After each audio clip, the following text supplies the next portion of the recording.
Hello everyone, this is Preet Kamal and today we will be discussing about the subject of EDST, that is Electronic Drawing Design and Simulation Techniques, जिसके अंदर आज का जो हमारा topic है आज हम डिस्कस करेंगे अबाउट द इलेक्ट्रॉनिक कंपोनेंट्स कि इलेक्ट्रॉनिक कंपोनेंट्स कौन कौन से होते हैं, एक्टिव कंपोनेंट्स हैं, पैसिव हैं, होते क्या हैं ये और उनको कैसे हम यूज़ करते हैं। तो सबसे पहले हम बात करते हैं पैसिव कंपोनेंट्स की। पैसिव कंपोनेंट्स में सबसे पहले जो कंपोनेंट्स आते हैं वो है register.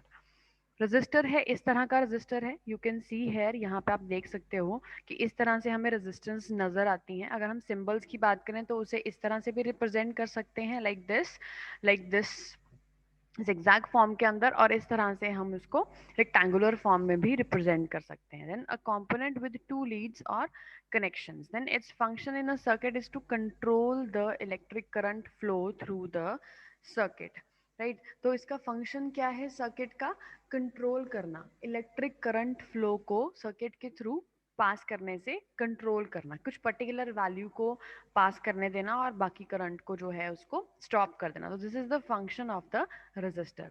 The greater the resistance value, the less will be the current flow. तो जितनी ज्यादा रेजिस्टेंस की वैल्यू होगी उतना ही करंट फ्लो जो है वो कम होगा। तो रेजिस्टेंस वैल्यू जो है वो हम ओम्स में मेजर करते हैं एंड समटाइम्स इस सर्किट के अंदर जो सिंबल है वो जो हम लोग यूज करते हैं 10R, 0R1 या 1K, कुछ इस तरह से भी उसके अंदर वो चीज शो हो सकती है रेजिस्टेंस की वैल्यूज के अंदर। तो 10 ओहम जो है उसको हम 10R भी लिख सकते हैं, 0.1 ओहम को 0R1 लिख सकते हैं, राइट, और 1000 ओहम्स को हम 1K भी लिख सकते हैं। So the value of the resistor जो है उसको हम कलर कोडिंग स्कीम के थ्रू भी इवेल्युएट कर सकते हैं। तो हम लोगों ने हमने पढ़ी हुई है colour coding schemes already, 5 band 6 band से डिफरेंट डिफरेंट वैल्यूज होती हैं और उनके अकॉर्डिंगली हम इनकी जो वैल्यूज हैं उनको रिप्रेजेंट करते हैं। कुछ मल्टीप्लायर्स होते हैं, कुछ टॉलरेंस वैल्यूज होती हैं, तो उसके अकॉर्डिंगली हम लोग रेजिस्टेंस की कलर कोडिंग से उसकी वैल्यू को या मल्टीमीटर के थ्रू फाइंड आउट कर सकते हैं या फिर हम उसे कलर कोडिंग के थ्रू फाइंड आउट कर सकते हैं। Next is your LDR। ये आपका एक तरह का सेंसर है, सेंसर की तरह वर्क करता है। This is it's appearance. अगर आप देखोगे तो देखने में कुछ इस तरह का लगेगा, जिसके ऊपर इस तरह से कुछ वेव्स जो हैं वो बनी हुई होती हैं उसके ऊपर, राइट। ये भी 2 लीड्स वाला कंपोनेंट है। इसका फंक्शन है in a circuit is to control the electric current. इसका भी फंक्शन जो है इलेक्ट्रिक करंट को कंट्रोल करना है, लेकिन इसकी रेजिस्टेंस वैल्यू जो है वो जब इसके ऊपर लाइट पड़ती है तो उसके अकॉर्डिंगली इसकी रेजिस्टेंस की वैल्यू जो है वो वेरी कर सकती है। वो वेरी करती है डिपेंडिंग अपॉन कितनी लाइट इसके ऊपर अप्लाई हो रही है। अगर ज़्यादा लाइट है तो इसकी रेजिस्टेंस की वैल्यू उतनी ही ज़्यादा कम हो जाएगी, अगर कम वैल्यू है, कम लाइट है या डार्क में है तो उतनी ही इसकी रेजिस्टेंस की वैल्यू ज़्यादा होगी। और रेजिस्टेंस जो है वो डिक्रीज करती है एज द लाइट इंक्रीजेस। तो अगर स्कीमेटिक सिंबल्स की बात करें तो कुछ इस तरह का या इस तरह से ये नजर आता है, और जो ये एरोज हैं ये बेसिकली रिप्रेजेंट कर रहे हैं light.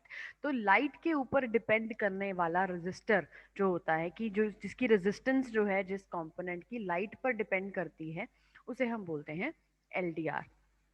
Then after is your capacitor. अब कैपेसिटर क्या है? ये भी 2 लीड्स वाला कैपेसिटर होता है, 2 पॉइंट्स होते हैं इसके अंदर, 2 लीड्स होते हैं, 2 कनेक्शंस कह सकते हैं हम इसको। इसका फंक्शन क्या है? चार्ज करना, वोल्टेज चार्ज करना एंड हेंस इलेक्ट्रिक चार्ज जो है उसको स्टोर करना। देन कैपेसिटर वैल्यू जो है इट इज मेजर्ड इन फैरेड्स। जो कैपेसिटर वैल्यू है इसको हम फैरेड्स में मेजर करते हैं, वैसे इसके यूनिट्स जो हैं वो फैरेड्स में होते हैं। और यूजुअली हम लो कैपेसिटेंस वैल्यूज यूज करते हैं, 1 माइक्रोफैरेड, 1 नैनोफैरेड, 1 पिकोफैरेड। माइक्रो का मतलब है 10⁻⁻⁶, right, here it will be minus. Nano का मतलब है -9 और पिको का मतलब है 10⁻⁻12, right. So this is how your जो आपका कैपेसिटर है उसको हम लोग वेरी कर सकते हैं या उसकी वैल्यू को हम लोग मेजर कर सकते हैं। अगर हमने उसकी वैल्यू देखनी हो कि देख के कैसे पता चलेगा, तो इलेक्ट्रोलाइटिक कैपेसिटर्स जो होते हैं उनकी वैल्यू तो देख के पता चल जाती है। लेकिन ये जो कैपेसिटर्स हैं सेरामिक कैपेसिटर्स, इनके ऊपर अगर आप देखो तो यहाँ पे कुछ लिखा हुआ होता है 103 या 106, 129 समथिंग इस तरह से। तो उसका मतलब क्या है कि जो पहले 2 डिजिट्स हैं वो तो उसकी वैल्यू है, लेकिन जो उसके बाद वाला जो डिजिट है वो उसका रेस टू पार होता है, इंटू 10⁻³ फॉर एग्जाम्पल, राइट। तो इस तरह से उनकी वैल्यूज जो है हम कैलकुलेट कर सकते हैं। तो the value of the capacitor जो है वो भी कलर कोडिंग से हम रीड कर सकते हैं। फॉर एग्जाम्पल यहाँ पे देखिए कि अगर इस कैपेसिटर पे, ये सेरामिक कैपेसिटर है, इसके ऊपर 103 लिखा हुआ है, कोड 103 इज प्रिंटेड, तो जो फर्स्ट डिजिट है 1, राइट, तो वो क्या है, first digit of the value है। जो सेकंड डिजिट है वो second digit of the value है, दैट मीन्स 10 बन गया 10। तो जो थर्ड डिजिट है वो क्या है, basically third digit is the number of zeros following the first two digits of the value. तो इसका मतलब 10 के पीछे 3 जीरोस, राइट। तो इसका मतलब क्या हुआ, तो जो रिजल्टिंग वैल्यू है मतलब 10,000 हो गई इसकी वैल्यू। तो 10,000, और ये हमेशा आउटपुट पे क्या होगा, पिको फैरेड्स। जो इसकी जो वैल्यू है, जो सेरामिक कैपेसिटर है उसकी वैल्यू जनरली हम लोग पिको फैरेड्स में कैलकुलेट करते हैं, राइट। तो इसका मतलब क्या हुआ, 10 उसकी वैल्यू हो गई, 3 उसके पीछे जीरोस लग गई, और वैल्यू इस सिरेमिक कैपेसिटर की किस में होगी, पिको फैरेड्स में। तो इसका मतलब इस कैपेसिटर की वैल्यू जिसके ऊपर 103 लिखा होगा उसकी वैल्यू होगी 10,000 पिको फैरेड्स, या हम इसको लिख सकते हैं 10 नैनो फैरेड्स। मतलब उसको पिको को, जो पिको था वो 12 की फॉर्म में था, तो उसको हमने नैनो फैरेड में 10 नैनो फैरेड की फॉर्म में उसको कन्वर्ट कर दिया, राइट। देन उसके बाद आप देख रहे हो यहाँ पे 1 kV लिखा हुआ है, राइट। तो यहाँ पे जो लेटर कोड 1 kV है, तो इसका मतलब ये जो कैपेसिटर है it can be charge up to maximum 1000 volts. तो इतनी वैल्यू तक वो मैक्सिमम वर्क कर सकता है, तो इतनी उसकी कैपेसिटी है वर्क करने की। तो this is the ceramic capacitor, एक कैपेसिटर जिसके बारे में हम लोगों ने डिस्कस किया कि उसकी वैल्यू को अगर हमने देख के पता करना हो तो वो भी हम कर सकते हैं। उसके बाद इसको हम बोल देते हैं पोलराइज्ड या इलेक्ट्रोलिटिक कैपेसिटर बोल देते हैं, राइट। जो इलेक्ट्रोलिटिक कैपेसिटर है वो कुछ इस तरह का नजर आता है। उसमें हमें पता है कि एक साइड के ऊपर जहाँ पे ये अगर ब्लैक कलर का है तो उस पर ग्रे पट्टी हो सकती है, देन अगर ऑरेंज कलर का है तो उस पर ब्लैक होती है, या ब्लू कलर का है तो उस पर ग्रे होती है। तो इस तरह से अलग अलग कलर्स होते हैं। लेकिन जो स्ट्रिप होती है, स्ट्रिप के ऊपर एक्चुअली वो नेगेटिव साइन होता है। तो वो नेगेटिव साइन मीन्स वो वाली जो साइड की लीड है वो नेगेटिव है, और जो दूसरी साइड वाली है वो पॉजिटिव है। तो the capacitor whose leads are marked with plus and minus, तो ये प्लस प्लस तो नहीं लिखा होता, अब दो लीड्स हैं, एक पे माइनस लिखा है, दैट मीन्स ऑब्वियसली दूसरी वाली साइड जो है वो पॉजिटिव है, राइट। तो इनको हाई कैपेसिटेंस वैल्यूज यानी कि माइक्रोफेरेड्स की रेंज में वर्क करने के लिए इनको बनाया जाता है। तो it is important to properly connect in the circuit to avoid damage during operation. ठीक है, तो इसको हम प्रॉपरली कनेक्ट करना इसको बहुत ज़रूरी है, ताकि ये ड्यूरिंग द ऑपरेशन ये डैमेज ना हो जाए, ये खराब ना हो जाए। Used only on DC values of voltage that do not change polarity. तो डीसी क्या होता है, वो वाली वोल्टेज जो अपनी पोलैरिटीज को चेंज नहीं करती, वो फिक्स्ड रहती है, राइट। तो ये जो कैपेसिटर्स हैं ये डीसी के ऊपर ऑपरेट कर सकते हैं, राइट। देन आफ्टर इनकी एक और खास बात होती है कि जो ये डीसी सिग्नल होता है उसे ये पास नहीं करने देते हैं, और एसी सिग्नल जो है उसको ये अपने अंदर से पास करने देते हैं। ठीक है, तो ये कुछ अगर पोलराइज कुछ स्पेशल टाइप ऑफ कैपेसिटर्स होते हैं कि लॉन्गर लीड पॉजिटिव और जो शॉर्टर लीड है वो नेगेटिव इंडिकेट करती है। The value and working voltage जो है वो इसके केस के ऊपर ही लिखी हुई होती है। इसकी वैल्यू कितनी है, इसकी वर्किंग वोल्टेज कितनी है, समटाइम्स यहाँ पे लिखा होता है 10 माइक्रोफेरेड 16 वोल्ट्स, या 1000 माइक्रोफेरेड 40 वोल्ट, समथिंग लाइक इस तरह से इसके ऊपर ही वो सारा कुछ मैंशनड होता है। तो इसमें हमें कुछ भी सोचने की जरूरत नहीं है कि इसका मीनिंग क्या है, right. It is all written over this. Then next आ गए हमारे, ये थे हमारे पैसिव कंपोनेंट्स, राइट। तो अब हमारे आ गए एक्टिव कंपोनेंट। तो एक्टिव कंपोनेंट्स में सबसे पहले आ रहा है डायोड। डायोड भी 2 लीड्स वाला जो कंपोनेंट है होता है। इसकी दोनों साइड्स जो होती हैं, एक एनोड साइड है और दूसरी कैथोड साइड है। नॉर्थ साइड पॉजिटिव होती है, कैथोड साइड नेगेटिव होती है। जो थ्योरी है ये आप लोग ऑलरेडी पढ़ चुके हो, राइट। तो अगर हम इसके फंक्शन की बात करें तो इसका फंक्शन, इसका कंट्रोल क्या है, इसका बेसिक ऑपरेशन क्या है, to control the direction of electric current flow through the circuit. तो सर्किट में से जो इलेक्ट्रिक करंट फ्लो है उसको कंट्रोल करने का काम होता है हमारे डायोड का। तो when DC voltage is applied across a diode, तो करंट जो है उसको अलाउ करते हैं हम पॉजिटिव एंड नेगेटिव जो होता है, current will be allowed from positive to negative. जब करंट हम पॉजिटिव साइड पे देते हैं और नेगेटिव साइड की तरफ वो फ्लो करता है तो डायोड फॉरवर्ड बायस्ड है। अगर करंट नहीं पास हो रहा है तो दैट मीन्स डायोड जो है वो रिवर्स बायस्ड है। And a ring is printed on one side of the body that indicates the cathode lead. तो यहाँ पे जो ये एक ब्लैक की साइड पे ये पूरा डायोड ब्लैक है, लेकिन एक साइड पे नेगेटिव साइन, ये मतलब ये जो सिल्वर कलर की रिंग होती है या ग्रे कलर की रिंग होती है एक साइड पे प्रिंट करी होती है, तो वो कैथोड साइड को रिप्रेजेंट करती है। तो इस तरह से हमने उसको कनेक्ट करना होता है। देन आफ्टर आ गए आपके एलईडीज। एलईडीज क्या है? हमारे लाइट एमिटिंग डायोड्स हैं, इनकी भी दो लीड्स होती हैं, राइट। तो इनका फंक्शन जो है to indicate the presence of voltage और to produce light. Light produce करते हैं, एक तरह से इंडिकेटर की तरह काम करते हैं। ये भी जब फॉरवर्ड बायस मोड में होते हैं तो ऑब्वियसली ये लाइट अप करते हैं, और अगर ये रिवर्स बायस में होंगे तो ये लाइट अप नहीं करेंगे। और अगर 5 वोल्ट भी आप इसको प्रोवाइड कर दोगे रिवर्स बायस के अंदर तो ये डैमेज हो जाएंगे, तो ये उसके बाद दोबारा से वर्क नहीं करेंगे। तो इसलिए मैक्सिमम वोल्टेज जो हम फॉरवर्ड बायस में भी इसको प्रोवाइड कर सकते हैं वो 5 वोल्ट्स हैं। अदरवाइज जो एलईडी हैं वो इजीली डैमेज हो सकते हैं, क्योंकि इनके अंदर जो रेजिस्टेंस की वैल्यू है वो बहुत कम होती है, तो ये उसको अपोज नहीं कर पाते हैं, ज़्यादा वोल्टेज को हैंडल नहीं कर पाते हैं। तो दिस इज द सिंबल जिसमें से एरोज जो है वो बाहर निकल रहे हैं, दैट मीन्स कि जो लाइट सिग्नल है वो बाहर जा रहा है। तो अगर हमने आइडेंटिफाई करना हो, एक तो चीज़ है कि लॉन्गर लीड है वो पॉजिटिव है, शॉर्टर लीड जो है वो नेगेटिव है, लेकिन अगर उसको देख के आइडेंटिफाई करना हो तो शायद आप लोग जानते हो इस चीज़ को कि जो थिन वाली साइड होती है वो पॉजिटिव साइड होती है, और जो थिक फ्लैग वाली साइड होती है वो इसकी नेगेटिव साइड होती है। तो इस तरह से हम एलईडी को रिप्रेजेंट करते हैं कि जो थिन वाली है वो पॉजिटिव है और जो थिक वाली है वो नेगेटिव साइड है। तो इस तरह से आप एलईडी को आइडेंटिफाई कर सकते हैं। Then is the transistor. जो ट्रांजिस्टर हैं वो 3 लीड्स वाले कनेक्शंस होते हैं। इनका फंक्शन क्या है? इसको as an electronic switch, as an amplifier, as an oscillator, तो ईडीसी में आप लोग सारे पढ़ चुके हो कि ट्रांजिस्टर का क्या क्या यूज है। तो एनपीएन और पीएनपी दो तरह के ट्रांजिस्टर्स होते हैं, कलेक्टर, बेस, एमिटर, इनकी जो वैल्यूज होती हैं और इस तरह से देखने को मिलते हैं। काफ़ी तरह के ट्रांजिस्टर्स होते हैं, 3 3 लीड्स वाले।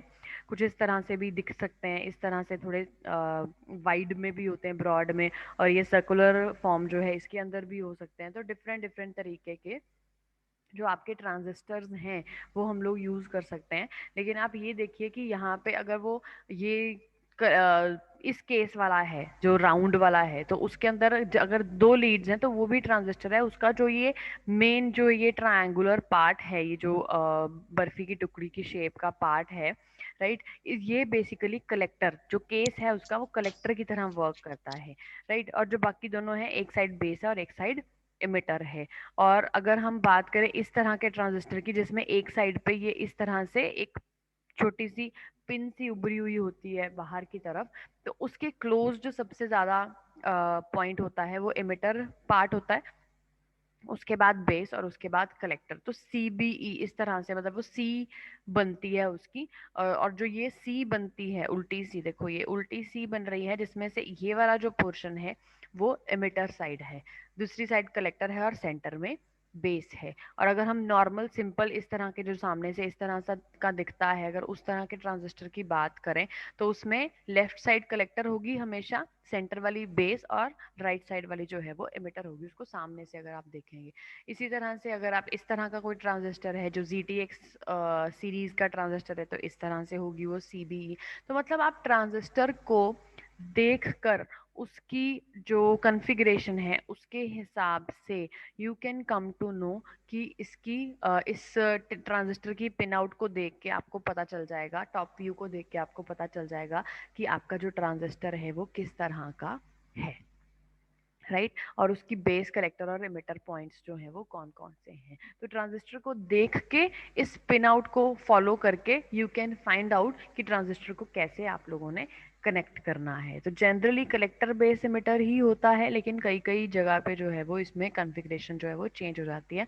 तो अंदर से उसको किस तरह से बनाया गया है, एक तरीका तो ये है कि आप उसकी डेटा शीट देख के पता कर सकते हो, और दूसरा तरीका कि आप उस ट्रांजिस्टर के बारे में अगर आप जानते हो, उसका नंबर क्या है, किस सीरीज का वो ट्रांजिस्टर है या उसकी शेप कौन सी है, तो उसको देख के भी आप लोग पता कर सकते हो कि ये ट्रांजिस्टर जो है वो किस तरह से बनाया गया है, या उसका बेस, कलेक्टर और एमिटर साइड जो है वो किस किस साइड पे है।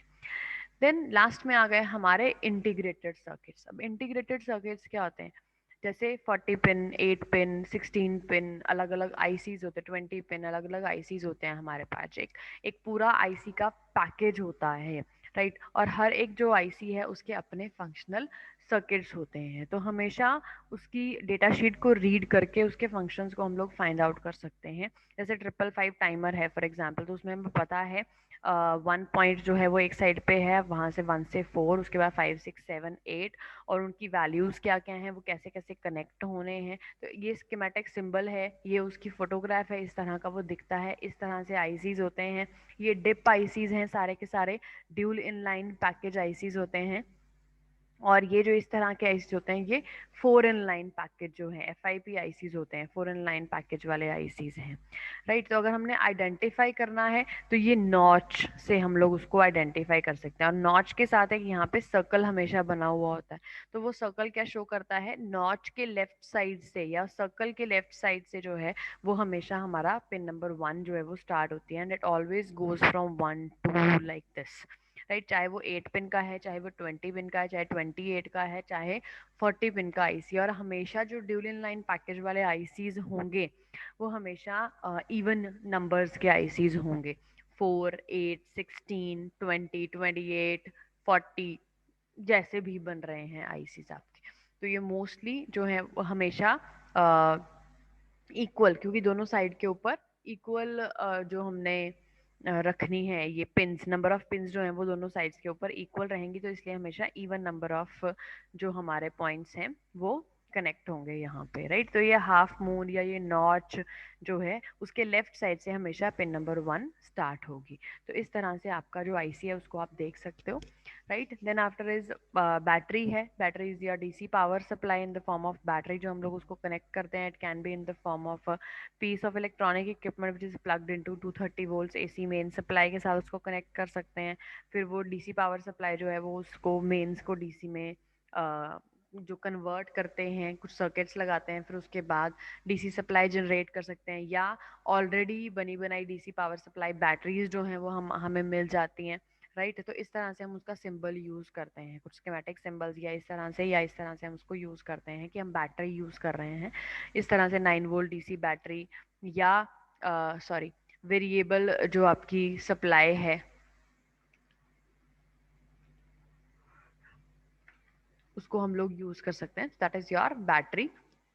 Then after is prototyping board, जिसको हम क्या बोलते हैं, ब्रेड बोर्ड भी बोल सकते हैं, राइट। तो ब्रेड बोर्ड क्या होता है, it is use to build the electronic circuits. अगर आपने सर्किट को जैसे पीसीबी पे बनाने से पहले अगर आप उसको बना के देखते हो तो that is called as bread board. और आप लोगों ने देखा होगा ब्रेड बोर्ड की ये जो सारी फील्ड्स होती हैं they are all connected to each other. इस तरह से ये 5 कनेक्शंस आपस में कनेक्टेड हैं, ये 5 आपस में, ये 5 आपस में, इस तरह से। और इधर से जो होल्स होते हैं they are internally connected to each other, half half half sections में। ये हाफ आपस में, ये हाफ आपस में, ये हाफ सारे के सारे आपस में, ये हाफ सारे के सारे आपस में। तो इस तरह से हम लोग अपने कनेक्शंस जो हैं इसके ऊपर कंस्ट्रक्ट कर सकते हैं, राइट। और अगर हम वायर या कंडक्टर की बात करें तो कंपोनेंट्स को इंटरकनेक्ट करने के लिए सिंगल स्टैंड वायर्स होती हैं, मल्टी स्टैंड वायर्स होती हैं, इनको कनेक्ट कर सकते हैं। अगर हम ओल्डर वर्जन की बात करें तो पहले ऐसे बनाते थे कि इस ये ऐसे क्रॉस कर दिया तो मतलब कनेक्टेड है, और इसको ऐसे जंप करवा दिया तो मतलब नॉट कनेक्टेड है। बट आजकल जो हम न्यू कन्वेंशन के हिसाब से बना रहे हैं तो जहाँ पे ये डॉट लगा तो इसका मतलब कनेक्टेड है, जहाँ पे ऐसे ही क्रॉस कर दिया तो दैट मीन्स कि इट इज नॉट कनेक्टेड। तो ये जो वायर्स हैं, ये जो कंडक्टर्स हैं, ये हम लोग जनरली यूज करते हैं ब्रेडबोर्ड के ऊपर या पीसीबी डिजाइनिंग के टाइम पे, या अपना सर्किट या अपना जो भी आप लोगों ने डिजाइन करना है, सर्किट बनाना है, उसके ऊपर कंपोनेंट्स को आपस में कनेक्ट करने के लिए हम लोग इन वायर्स को यूटिलाइज करते हैं। तो डिफरेंट टाइप्स ऑफ वायर्स हैं, सिंगल स्टैंड वायर्स हैं, मल्टी स्टैंड वायर्स हैं हमारे पास। उन सबको हम लोग आपस में कनेक्ट कर सकते हैं, right. So this was all about the basic electronic components. ठीक है, जो हम लोगों ने अपने जो प्रोजेक्ट्स हैं उनके अंदर ये कंपोनेंट्स यूज़ करने हैं, किस तरह से हम उनकी वैल्यूज़ को फाइंड आउट कर सकते हैं, किस तरह से हम उन सर्किट्स को देख सकते हैं, उन कंपोनेंट्स की वैल्यूज़ क्या हैं, उनके जो कनेक्शंस हैं वो कैसे होने हैं, कैसे हम उनको फाइंड आउट कर सकते हैं, positive negative everything. I have tried to cover जितने भी कंपोनेंट्स इलेक्ट्रॉनिक्स के मैक्सिमम यहाँ पे हो सकते थे। I wish it is all clear to you. If still there will be any doubts, we will be taking them in the live sessions. Till then, take care and bye bye.